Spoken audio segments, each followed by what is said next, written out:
In 1815, the world changed overnight. On the Indonesian island of Sumbawa, a volcano called Mount Tambora erupted with a force never recorded in human history. The explosion was heard hundreds of miles away. Ash darkened the sky. Villages vanished under fire and stone.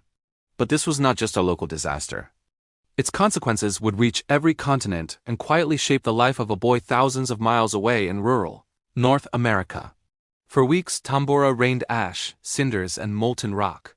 Midday became midnight. Seas swallowed coastlines. Crops failed. As volcanic ash spread through the atmosphere, global temperatures dropped. In India, cholera outbreaks killed thousands.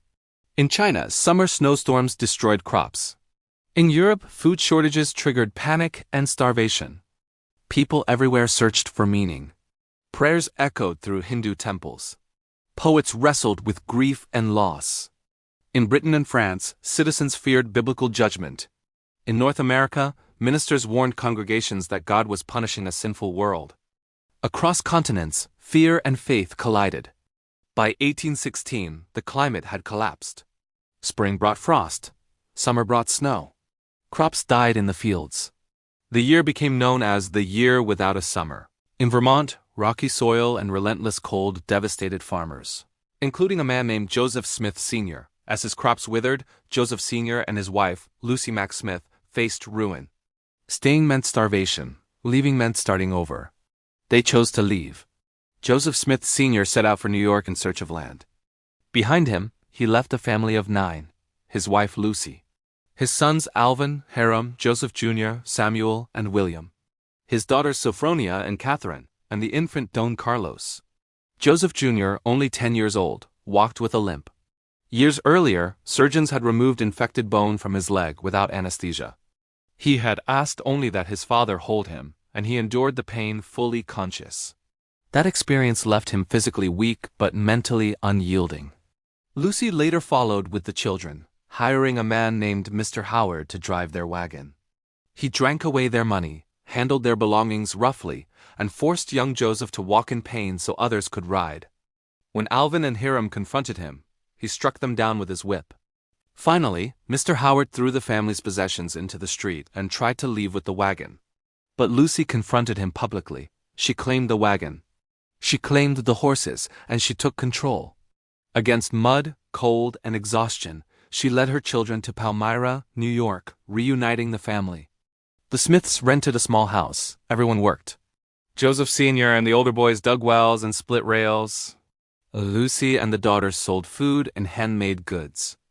As Joseph Jr.'s legs strengthened, he moved freely through town and into a world alive with religious debate. Palmyra was filled with churches, Presbyterians, Baptists, Quakers, and Methodists holding revival meetings. The Smiths belonged to none. Joseph listened to preachers speak of sin and salvation, yet their messages conflicted. They all used the same Bible. They all claimed truth. They all disagreed. Joseph believed God existed. He believed Christ saved. But how was he to know where forgiveness truly lay? His parents' search only deepened his questions. Lucy had long searched for the Church of Christ.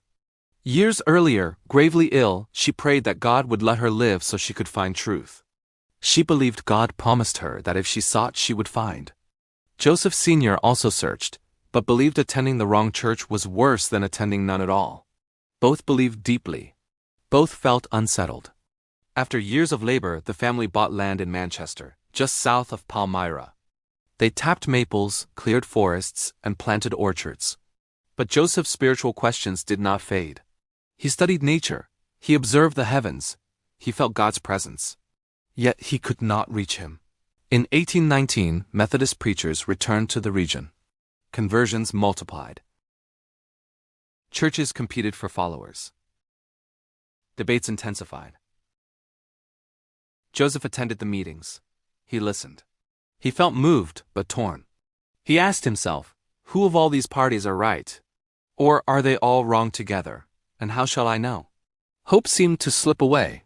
Then he heard a verse quoted from the Bible. If any of you lack wisdom, let him ask of God. Joseph read it himself in the book of James.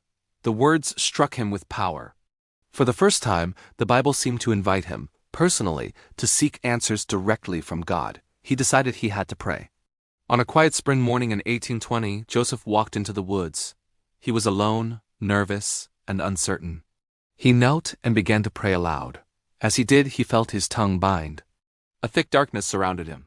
Fear overwhelmed him as he felt seized by an unseen force. Summoning all his strength, he called upon God. Then, a pillar of light descended. The darkness vanished. Joseph later said he saw God the Father and Jesus Christ, distinct and radiant. He was told his sins were forgiven. When he asked which church to join, he was instructed to join none of them. Sacred truths, he was told, would be revealed in time. Then the light withdrew. Joseph returned home weak but peaceful. He told a local minister what he had seen. The response was anger and ridicule. Visions, he was told, had ceased long ago.